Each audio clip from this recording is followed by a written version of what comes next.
Hello, and welcome back. We are learning about tactical capacity, which you will remember is any behavior that is not a technically explicit behavior. Tactical capacity is the behavior that enables you to be a role model to your direct reports.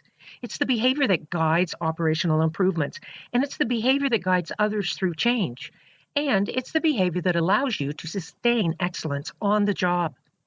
Organizational tactical capacity is born in the hearts and the minds of every single person that comprises the organization. In essence, it is the combined energies of all individuals at any given time and in any given place. And so, in its simplest form, it is the interactive behavior driven by individual thoughts and feelings. And these behaviors can only be achieved by honing your skills that arise from the core principles that form the three domains of the positive presence behavior competencies of influential leadership: self-awareness, collaboration, and connection. Throughout the course of this program, you have been presented with a lot of material and ideas. Some concepts and ideas are very new, and some not so new. Some of the concepts and ideas are directly related to your brain, how it works, how you can make it work even better. You have also been presented with concepts and ideas that require you to take some deep dives into your feelings and your thought processes. I have no doubt that some of the material you are presented with is met with resistance, and that's okay. You may also feel like it's just too much, and that's okay too. Whatever feelings and thoughts you have, I can assure you it's normal, and I would ask that you just acknowledge those feelings, allow them to move right through you, and then allow your mind to remain open. You will be amazed by how much you can retain and retrieve if you consciously practice opening your mind to new ideas. This session is the final session in Corporate Harmony's Positive Presence Behavior Competencies of Influential Leadership series, and we will look at the third and final operational principle of the connection domain: effective communication skills. For understanding that without effective communication skills, you will never connect effectively, either in your personal life or your professional life. No matter what your circumstance in life, you have the ability to give back, and giving benefits all those involved both physically and emotionally. When giving to others makes us feel good, those feelings translate to our biology and the region of our brain associated with pleasure. Social connection and trust is activated, creating a warm glow effect. Scientists also believe that altruistic behavior releases endorphins, producing the positive feeling known as the helper's high. These same biological responses will also decrease the negative effects of bad stress. In her book, The How of Happiness, A Scientific Approach to Getting the Life You Want, Sonia Lubomirsky tells us that being kind and generous leads us to perceive others more positively and more charitably, fostering a heightened sense of interdependence and cooperation in our social community. The act of giving also promotes a sense of trust and cooperation, strengthening our ties to others, as well as creating the likelihood of being rewarded ourselves by others. Researchers have found that giving inspires observers to behave generously later, seeing altruism spread by as many as 3 degrees. There is also evidence that the act of giving may release the hormone oxytocin, inducing feelings of gratefulness, warmth, euphoria, and connection to others. All people want to achieve meaning, fulfillment, and happiness in life. However, thousands of years of human history confirm that these things come not from being self-centered, but rather from making a difference and giving happiness to others. A rich life, writes philosopher and theologian Cornel West, consists fundamentally of serving others, trying to leave the world a little better than you found it. Every one of us can have a rich life if we choose. Our newfound skill of positive presence, the skill of adjusting and creating a positive and energized mindset within ourselves through conscious thought processes, provides us with the necessary mechanism enabling us to focus on that which will bring us the greatest positive returns. Your success as a leader is inextricably linked to your ability to connect with people. You can connect with followers in a number of ways, but all approaches must be characterized by trust, meaning, and caring. Experiences or interactions that are more focused on tasks than on people are likely to be perceived negatively. Negative experiences accumulate and ultimately erode your connection and your leadership effectiveness. Positive experiences, on the other hand, increase your influence and enable you to sustain the connection. Positive experiences and emotional connections with people are what make you a highly effective, enlightened leader. In the same way that self-awareness is a duty and collaboration is a competency, connection is actually a strategy. Connection establishes the linkage felt between people. Connection with others is how we define and/or confirm our personal and professional identity and worth, and it is through our conscious effort to connect with others in a positive, strength-giving fashion that we and others grow as human beings with a deliberate mindset for achieving peak performance, building strong relationships, and experiencing good health. The choice truly is yours, and in order to connect, you must be continuously learning to adjust and adapt to produce the most positive response to any given situation, the response that will result in the optimal outcome for you as a leader, for your organization as a whole, and for the person that you lead. The challenge is to create the necessary mindset that can and will adapt as required. Just as we train and exercise our body for physical fitness, we know from neuroscience research that we must do the same for mental fitness. The knowledge economy and today's knowledge society, with its complexity and speed, has presented us with new challenges that are specific to our mental health. So it is that we must learn to open our mind to actually train our brain for resilience and agility. And as you gradually become more self-aware, you will find yourself faced with thoughts and feelings that are perhaps not serving you well. Worry, frustration, anger, malice, jealousy. Any thoughts or feelings that are negative in nature do not serve to strengthen you, neither emotionally, mentally, or physically. It is important to understand that everyone has those kinds of thoughts and feelings, and they do not mean that you are bad or wrong. Many people, in fact, are pre-wired for the negative and are completely unaware of the self-harm that results. And that is why self-awareness and the skill of positive presence is so important. There is a power within you just waiting to be called upon. It is your inner strength, and it is living and it is powerful within you. You can be assured your inner strength is there. Expanding your inner strength takes you on a journey of the mind. It leads you to new ways of thinking, new perspectives, and a new vision of the world around you. And like any skill, it can be developed, but it does take constant practice. And just like exercising muscles at a gym, exercising your mind builds your inner strength, and so too your cognitive strength. Inner strength is needed for doing a good job, for success in business, for studying, losing weight, exercising, maintaining good relationships. It's needed to change habits, self-improvement, meditation, spiritual growth, keeping promises, and for almost everything else.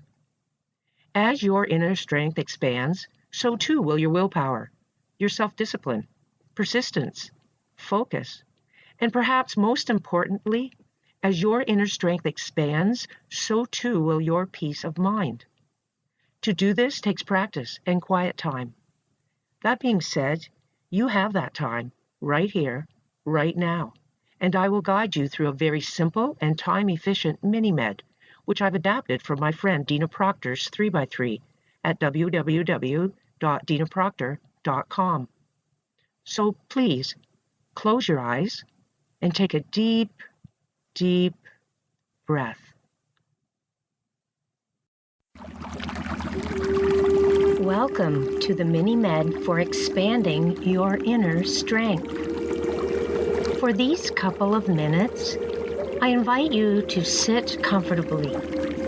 And as you let your body settle in, let yourself feel your shoulders relaxing. Let yourself feel your thoughts releasing. and allow your body, your mind, and your entire being to find a place of complete stillness and relaxation. Feel any tension, any thoughts that no longer serve you, just melt right out of your body and your mind. As you settle into that place of calm stillness, I invite you to get in touch with what it feels like when you're inspired and you're feeling that place of inner guidance and inner strength guiding you. You are never alone. There is always that inner place of power, peace, and wisdom that you can tune into and be strengthened and nourished from. Allow yourself to settle into that space, to be held, to be nourished, to be inspired by the power within you that's greater than yourself and much greater than any circumstance or situation that's going on in your life.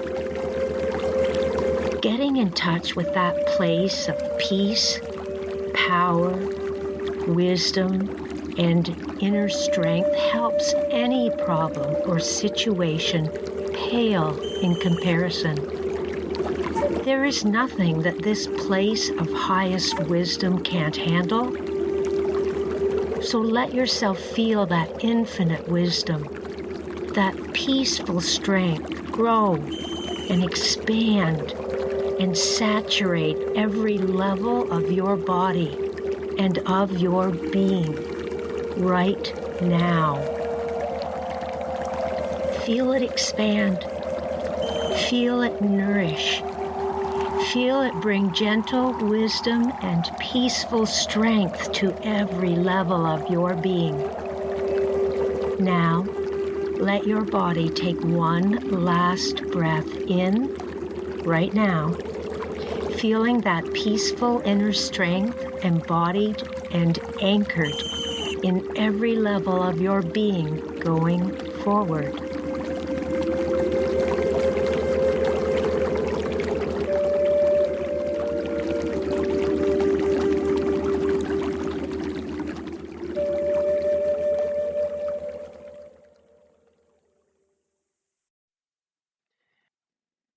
Come back to awareness. Notice your surroundings. What do you see? Is there anyone beside you? Across from you?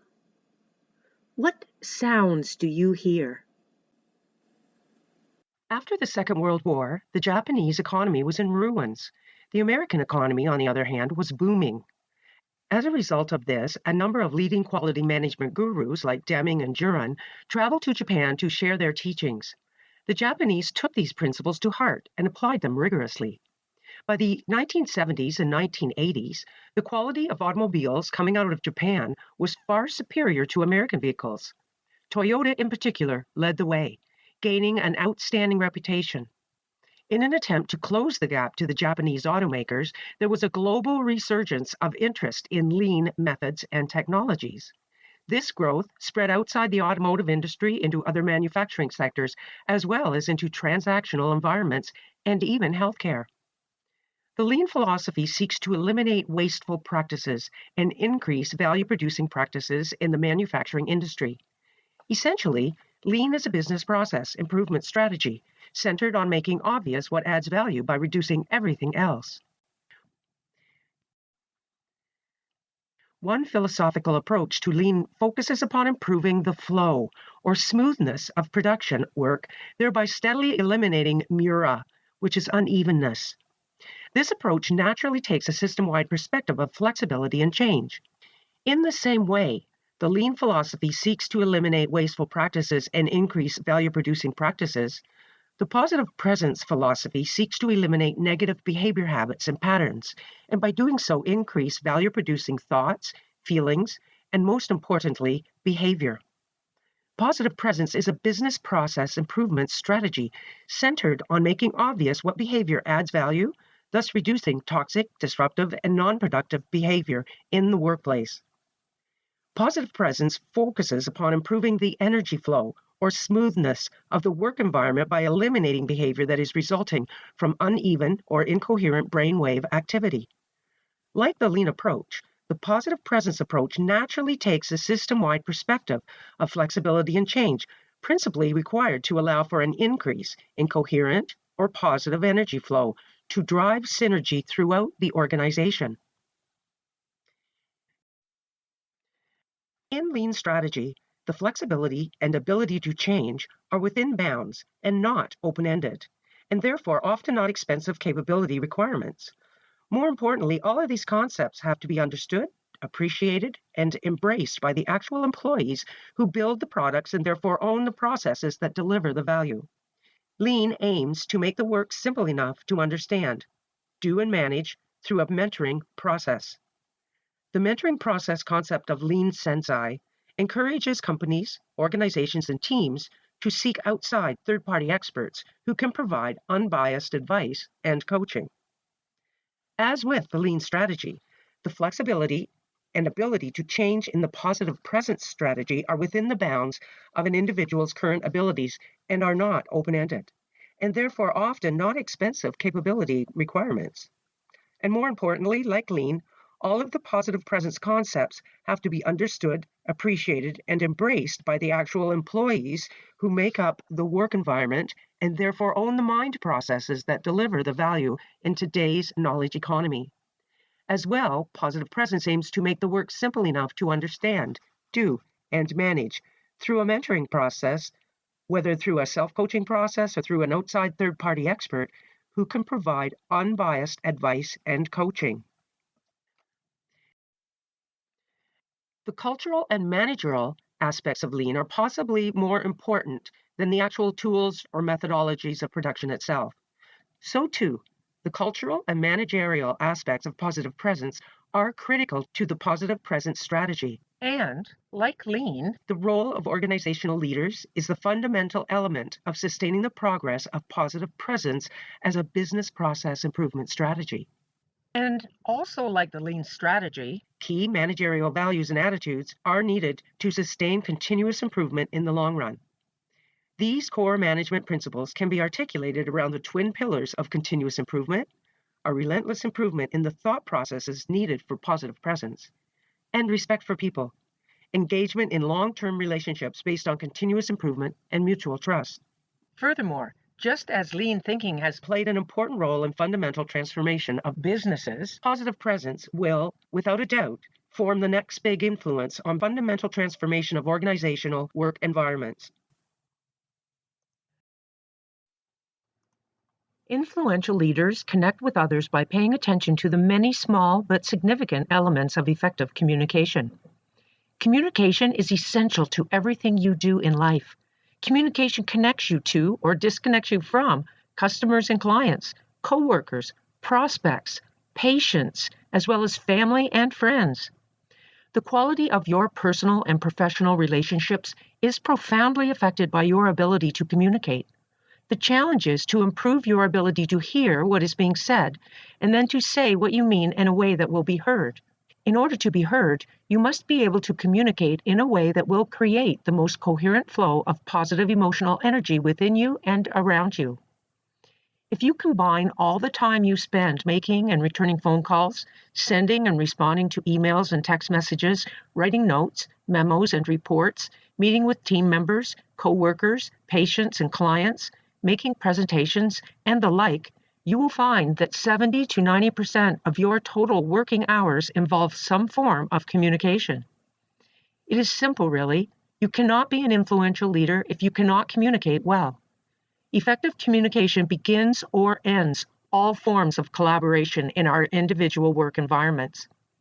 Effective communication skills require a high level of self-awareness, the duty of every influential leader. By understanding your personal behavior style of communicating, you will go a long way towards creating positive and lasting impressions with others. By becoming an effective communicator, you will improve your productivity, as well as your ability to influence, persuade, and negotiate. What's more, you'll avoid conflict and misunderstandings. All of these are necessary for workplace success and becoming a difference maker for your organization. To quote James Humes, regardless of the size of your organization, whether it's a large corporation, a small company, a home-based business, or even your own family, you need effective communication skills if you want to succeed. The art of communication is the language of leadership. Without effective communication, there is no connection. Improving patient experience and the performance of your organization requires improving the behavioral performance of the people of your organization. Simply stated, conforming behaviors within a collaborative culture really matter. It is the difference maker for performance. A commitment to a culture of performance excellence requires system-wide integration among the three key elements of connecting with people: effective communication, cooperative attitudes, and integrated teamwork. Without these, there will never be collaboration or connection within your organization. And so, there is a huge amount of attention placed on communication. Is it too much? There are entire books, lectures, and even professional organizations dedicated to researching and improving overall communication in the workforce. And so what does all this attention on communication say to us? First, communication is critical to individual and organizational performance. And second, we all still struggle with open and effective communication. As stated previously, the key predictor of organizational performance is individual leader behavior. So too it follows that the effectiveness of a leader's behavior is demonstrated in how that leader chooses to communicate with peers, colleagues, and frontline staff. Communication at a minimum requires the exchange of thoughts, information, ideas, and opinions. Communication is a necessary and essential element of collaboration and connection. It is a key characteristic of high-performing organizations. It is impossible to drive and sustain performance without consistent, effective communication. It is equally as difficult to create and sustain a highly integrated team without the same commitment to consistent, effective communication. The challenge is clear. Without immediate and consistent improvement in communication, efforts to create collaborative cultures of performance excellence will continue to fail. Collaborative teams are the performance driver of choice in today's high-performing organizations because of their high potential for combining a positive and energized mindset and the exponential performance that results. The most difficult and important issue confronting the leadership of any organization is, do we have the belief, the resolve, the will, and the behavior to get the right people in the right place, doing the right thing at the right time to become a collaborative organization? Communication is about connecting with people. Despite your best intentions, however, you do not always hear what is said, and you do not always say what you mean in a way that will be heard. As a result, you do not always make the connection.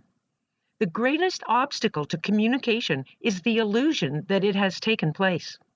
You think what you say is clearly understood by others, only to find out later that others really do not have a clue what you intended. Communication is very challenging because there are so many moving parts and so many opportunities for misinterpretation. Avoiding these problems requires effort from both the sender of the message and the receiver. And it's a process that can be fraught with error and with messages often misinterpreted by the recipient. And when this isn't detected, it can cause tremendous confusion, wasted effort, and missed opportunity. In a recent survey of recruiters from companies with more than 50,000 employees, communication skills were cited as the single most important decisive factor in choosing managers. The survey, conducted by the University of Pittsburgh's Katz Business School, points out that communication skills, including written and oral presentations, as well as an ability to work with others, are the main factors contributing to job success. Communication is only successful when both the sender, the source, and the receiver understand the same information as a result of the communication. By successfully getting your message across, you convey your thoughts and ideas effectively. When not successful, the thoughts and ideas that you convey do not necessarily reflect your own, causing a communications breakdown and creating roadblocks that stand in the way of your goals, both personally and professionally.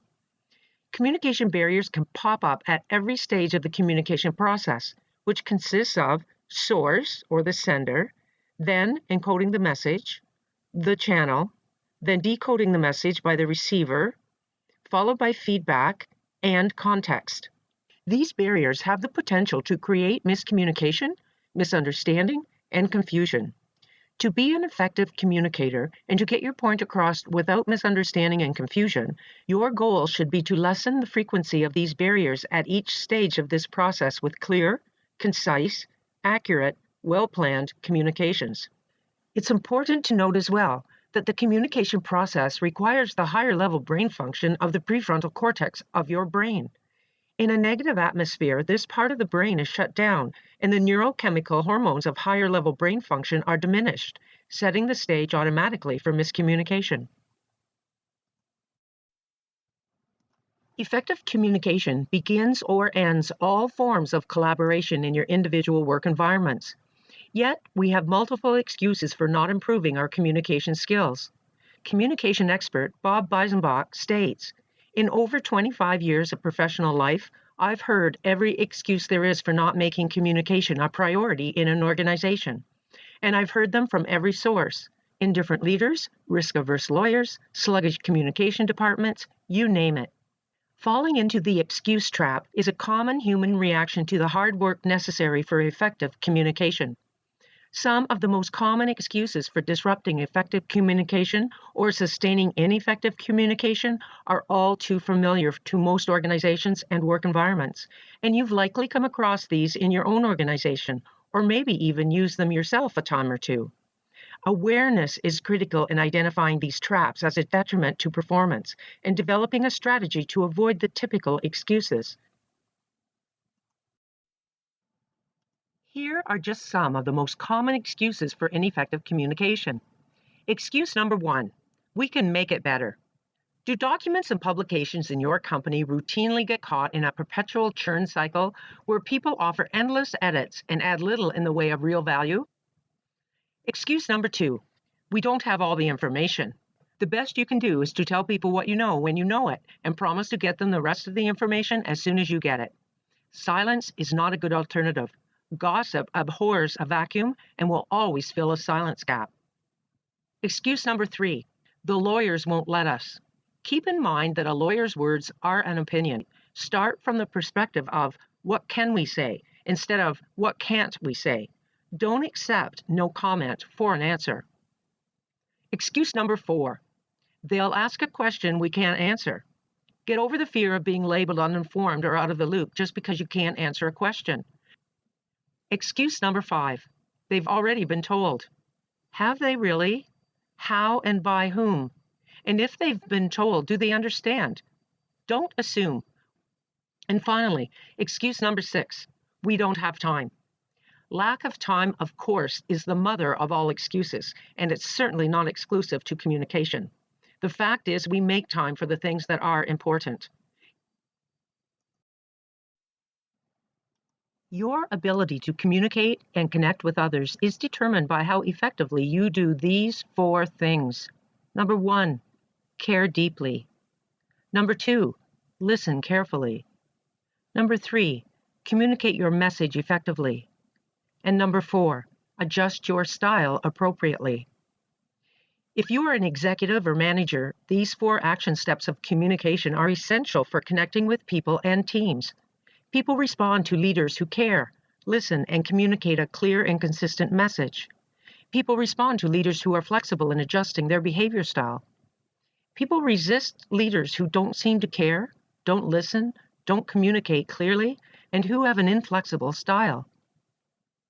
As a team member, you collaborate by caring, listening, communicating, and flexing your style in order to work together to achieve a common goal. If you are in sales, and who in healthcare is not in sales, these 4 elements are critical for winning the hearts of patients and their families. Patients are reported to respond to treatment when they trust their caregiver. Providing patients and their families with exceptional service is determined by your ability to care, to listen, to communicate, and to adjust your response to each patient's particular needs and situation. And as a spouse, a healthy partnership is built on the foundation of caring, listening, communicating, and adjusting. As a parent, the 4 action steps are essential for connecting with kids. Children need and want parents who care, listen, communicate, and are flexible in adjusting their style. Number 1, care deeply. Caring is the ultimate connector because it creates an emotional connection. People don't care how much you know until they know how much you care. Without a positive and energized area within which to connect, others will not even try to listen. Superb listening and speaking techniques mean little if you don't genuinely care about people. Remember that caring is not always easily forthcoming. Sometimes it requires choice and a good deal of effort. It is easy to care about people you feel good about. The real challenge is to choose to care about people you aren't feeling good about. Caring is a principle-centered choice, not an emotion-driven reaction, and it is the ultimate connector. If you don't really care, you will never really connect. What comes from the heart touches the heart. Caring is about who you are. People don't respond simply to what you say. People respond to who you are. Caring requires character, focus, responsibility, and empathy. It requires a high aptitude in all of the 4 principles of the self-awareness behavior domain. People remember you not because of what you say, but because of how you make them feel. Remember that caring is a value-based decision, not an emotion-based decision. Here is the key to caring. Find out what is important to the other person and make it important to you in a way that they can feel it. The first task is to be interested, not interesting. Ask yourself, what is important to this person? What does the situation feel like from this person's perspective? Note that each behavior scale style has its own particular level of empathy associated with it. Scale styles 1 and 4 will have to pay closer attention to balancing their focus from an emphasis on tasks to paying attention to people. Scale styles 2 and 3 will not be challenged so much to make the decision to care. Number 2, listen carefully. Listening is all about discovery.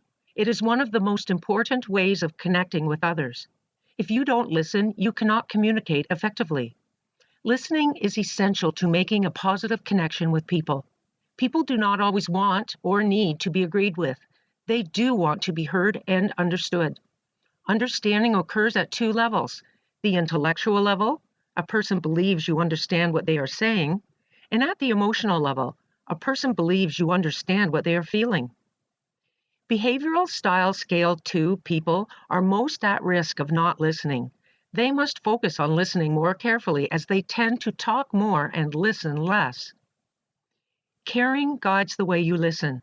When you lack a caring attitude, you don't listen for all the facts and feelings. You listen selectively. You listen for what you want to hear. You listen for things that defend your position and weaken the other person's position. You listen from your perspective, not the other person's perspective. When you lack a caring attitude, your focus is on yourself and not on the person with whom you are trying to connect. Listening is a mental discipline. Listening challenges are often caused by decreased attention levels, another tendency for behavior style scale 2 people, and increased stress levels. When you are distracted or not fully tuned in to the other person and their message, you are apt to miss the intended meaning. As said, listening is a mental discipline, and listening problems are often caused by low attention levels and high stress levels. The key to effective listening is focus. When you are distracted or not fully tuned into the other person and their message, you don't get the intended meaning. The mind processes information at about 400 to 600 words per minute, but the average speaker sends 125 to 150 words per minute.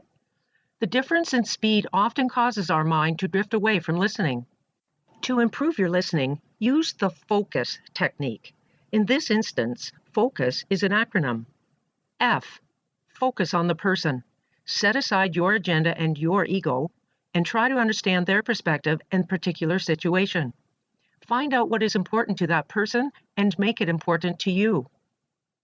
O, observe verbal and nonverbal signals. Note the person's facial expression, body language, and tone of voice. Pay attention to what the person is saying. C. Clarify and verify. To make sure what you are hearing is what the other person is saying, ask good questions. Stop occasionally and summarize. U. Use body language that says, I am listening and I care. Maintain appropriate eye contact. Don't fiddle with your hands or with pens or pencils. Vary your body posture during the discussion. Sit up to signal alertness. Lean forward to signal interest. Sit back to signal reflection and a relaxed attitude. And finally, S. Seek to understand. Number 3. Communicate message effectively. When you send a message, whether by speaking, writing, or other methods, you are trying to convey a particular meaning. You want the listener to hear, understand, and respond to your message and its intended meaning. You want to connect. Connection is the mission and focus of the skill of listening. To communicate your message effectively, be prepared. Know what you want to say. Organize your thoughts and ideas. Be clear, be concise, and be compelling. Think before you speak. Smart people know what to say. Wise people know whether to say it and when to say it if they do. This includes electronic forms of communication, including emails and text messages. Manage your emotions. Your behavioral responses, when mismanaged, create distorted messages. Know your major points. Repeat them often. Pay attention to the verbal, visual, and vocal. Eliminate audible pauses and verbal fillers such as or or you know, and like. Be comfortable with silence. Learn the power of the pause. And finally, practice, practice, practice. Record yourself and listen to the playback. Get videotaped and watch the playback. There is no better way to get feedback about your communication strengths and weaknesses than to watch and listen to yourself deliver a message. Of all the criteria for communicating the message effectively, there are 2 that deserve repeating. First, manage your emotions.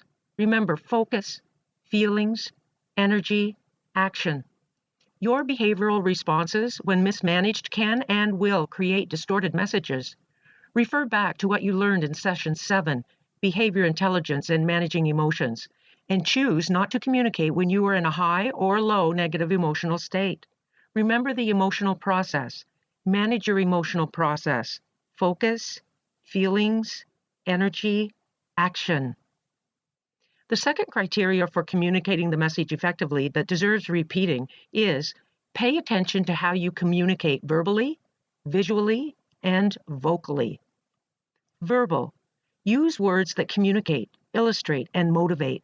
What messages are you sending with your words? Mark Twain said, "The difference between the right word and the almost right word is the difference between the lightning and the lightning bug." Visual. Engage with eye contact, body language, and facial expression.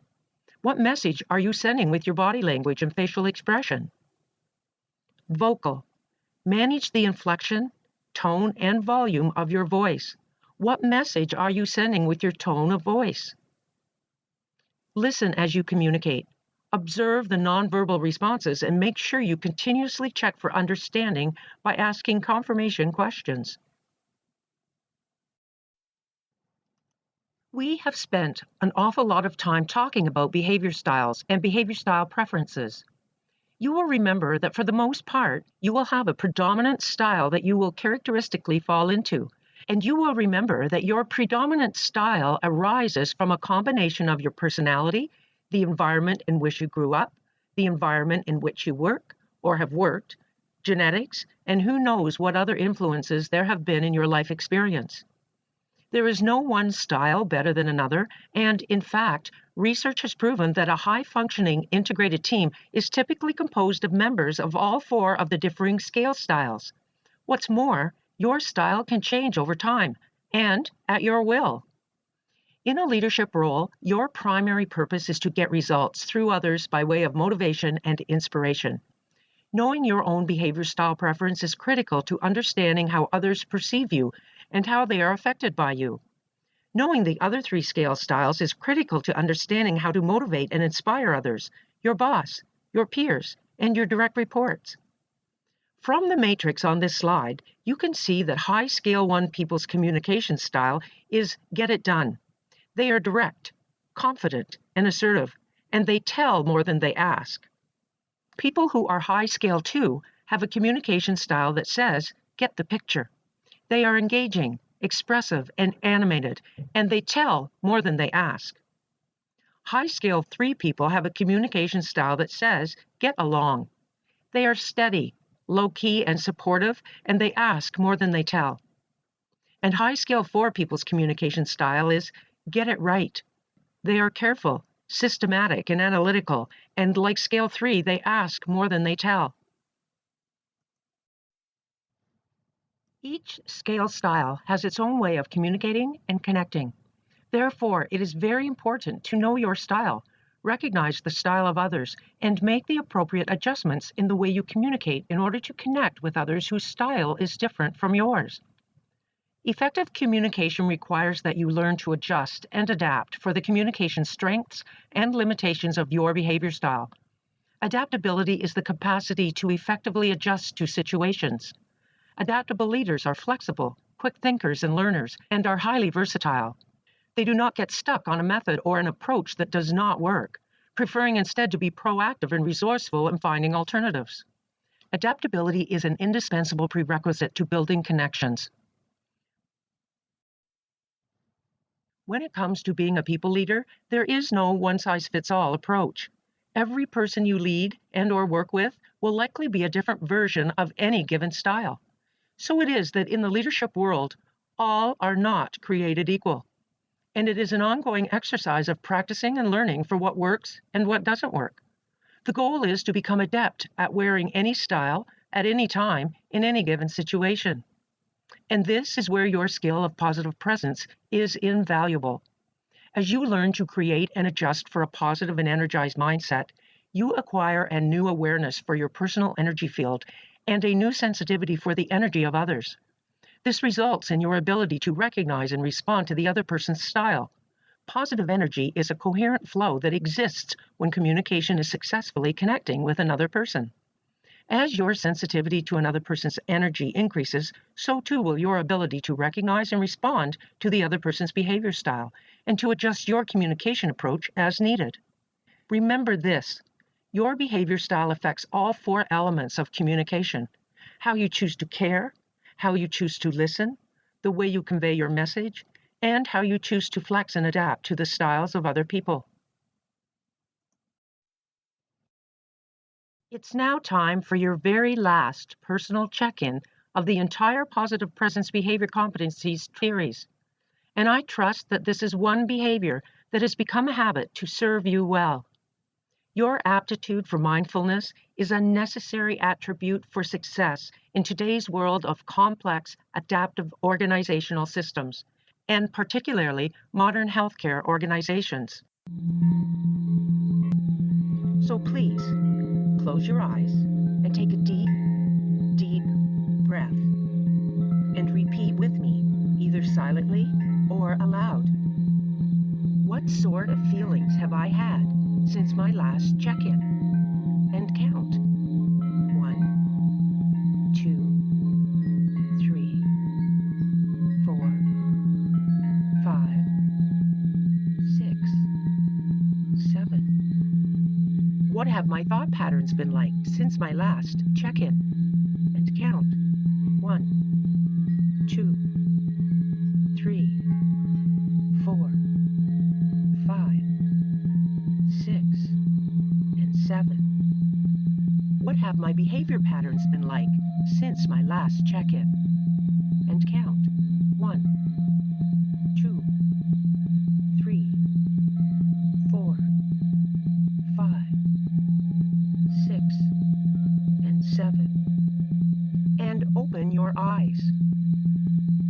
A personal check-in is also a good opportunity for you to do a physical body scan. You've been sitting for a while now, and you will need to stretch your muscles.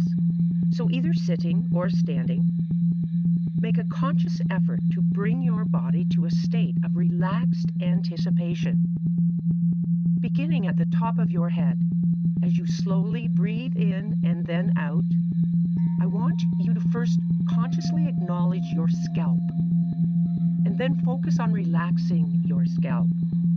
Next, consciously acknowledge your face, and then focus on relaxing your face. Now, your arms and your hands. Gently shake them out. Now your chest, your abdomen, your hips, your legs, and your feet. Wiggle your toes and stretch it out. And count. 1, 2, 3, 4, 5, 6, 7, 8, 9, 10. Now, if you're standing, please take a seat. And again, please close your eyes. This time, I would ask you to repeat after me, either silently or aloud. Please allow my mind to be open and accepting of all information coming to me, that I may think upon it in the days to come. And now open your eyes.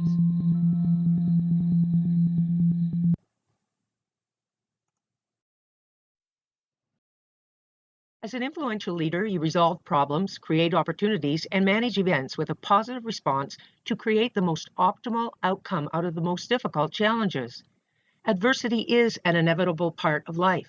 No one wants it, but everyone experiences it. Worry is one of the self-limiting thought habits that arises during times of adversity.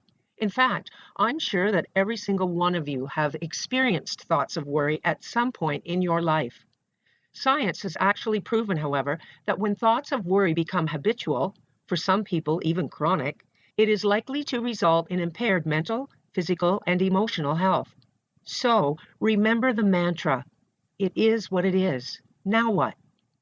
This mantra is one way of acknowledging your worry. Then set it aside until such time that you are ready to create a positive response to it for the most optimal outcome. When worry is removed, not only do you protect yourself from potential harm to your personal health, your higher level brain function can engage, and you will be amazed by how much you can retain and retrieve.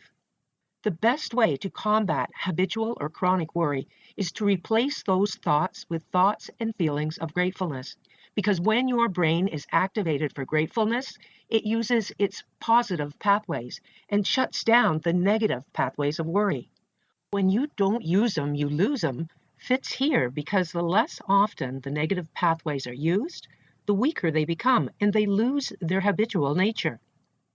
When you activate your brain for gratefulness, it uses its positive pathways, the pathways that are feelings of love and peace, the feeling of being blessed that brings with it an understanding that you are good, you are great, you are enough, right here, right now. Your exercise of gratefulness is the most powerful tool you have to interrupt the negative and to activate the positive, energized emotional energy to move you into a state of positive presence.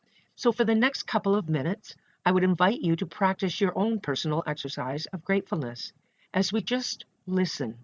So please close your eyes and take a deep, deep breath.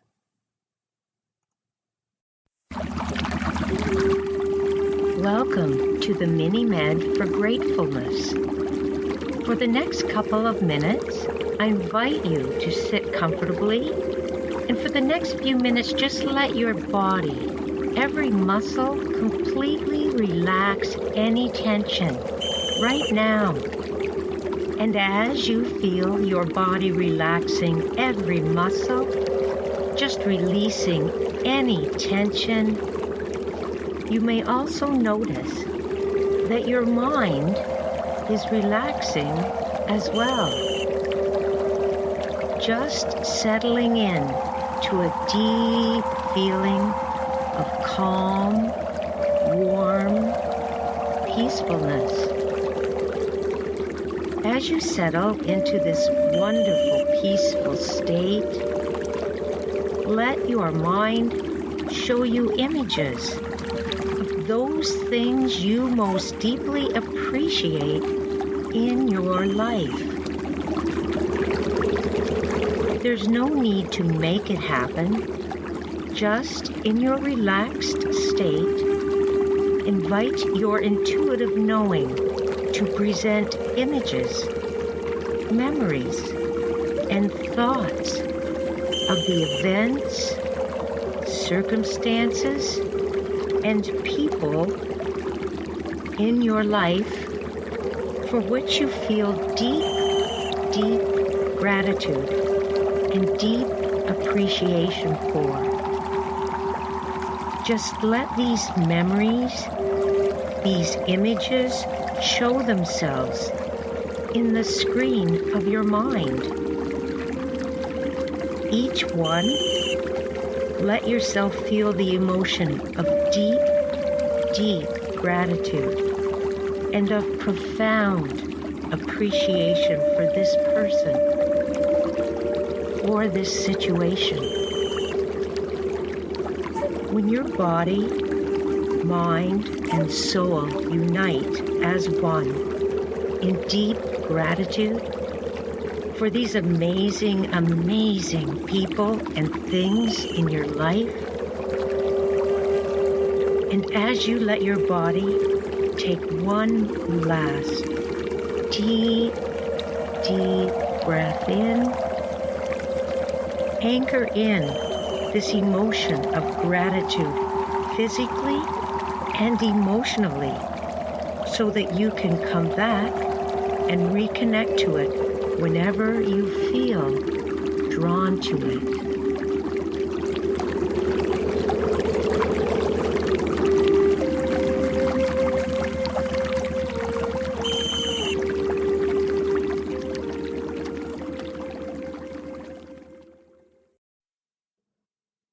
Come back to awareness. Notice your surroundings. What do you see? Is there anyone beside you? On the other side? Across from you? What sounds do you hear? In summary, you will remember that influential leadership comprises three distinct yet interrelated behavior domains: self-awareness, which is foundational, collaboration, which is relational, and connection, which is operational. In the self-awareness domain, we look at the foundational elements of what defines who you are as a human, both as a physical being and as a neurochemical electromagnetic being of energy, and how, as a leader, you must be constantly monitoring not only what you say and do in the physical world, but also your thoughts and feelings. It is your ability to create positive emotional energy within your biofield that enables you to achieve the most optimal outcome in life. In the collaboration domain, we studied the relational elements of human interaction that requires you to monitor the area immediately around you, the area within your 20 square feet, as we say in business. You will remember that this area is where your social exchanges with others occur, and it is where you learn the necessary cues in order to flex and adapt to a behavior style different from your own. In the same way that self-awareness is a duty and collaboration is a competency, connection is actually an organizational strategy. Connection in its most powerful form is found in direct contact with others. Connection with others is how we define or confirm our personal and professional identity and worth. Others serve as our teachers and students, and they help us grow as human beings. We are now going to take time for reflection. So join your colleagues and peers one last time around the table or in Corporate Harmony's virtual discussion group. And as always, this is a really good time to practice staying focused on the task and present in the moment. You will find this slide at the bottom of page 17 of Chapter 10 in your manual. As this ends the Positive Presence Competency series, I wish you much success in your leadership career. It's no secret that leaders today must balance many roles and serve multiple audiences, all while communicating one primary vision. Juggling it all might make you feel like a chameleon, never mind a bit overwhelmed. Your level of self-awareness and your ability to think critically, manage your emotions, and create relationships are indispensable to everything you accomplish in life. The most effective leaders are influential leaders committed to continuous learning, priority management, and effective communication, bringing people together for a mutual, beneficial, meaningful purpose. Of course, everyone you meet has different values, opinions, attitudes, beliefs, cultural values, work habits, goals, ambitions, and dreams. Because of this incredible diversity of human resources, it has never been more difficult and yet more necessary for influential leaders to emerge and form these people into high-performing teams. Fortunately, leaders are made, not born. You learn to become a leader by understanding and learning the skill of positive presence and the positive presence behavior competencies. You become proficient in your job or your skill, and then you become proficient at understanding the motivations and behaviors of other people.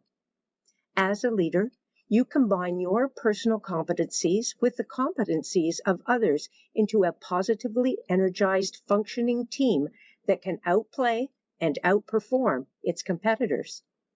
So, as you continue your journey of influential leadership, tap into the power of positive presence within you and all those around you. Harness that power to live each day in joy, peace, and harmony, and then live each moment of each day with a purpose of harmony, and your grandest dreams will come true.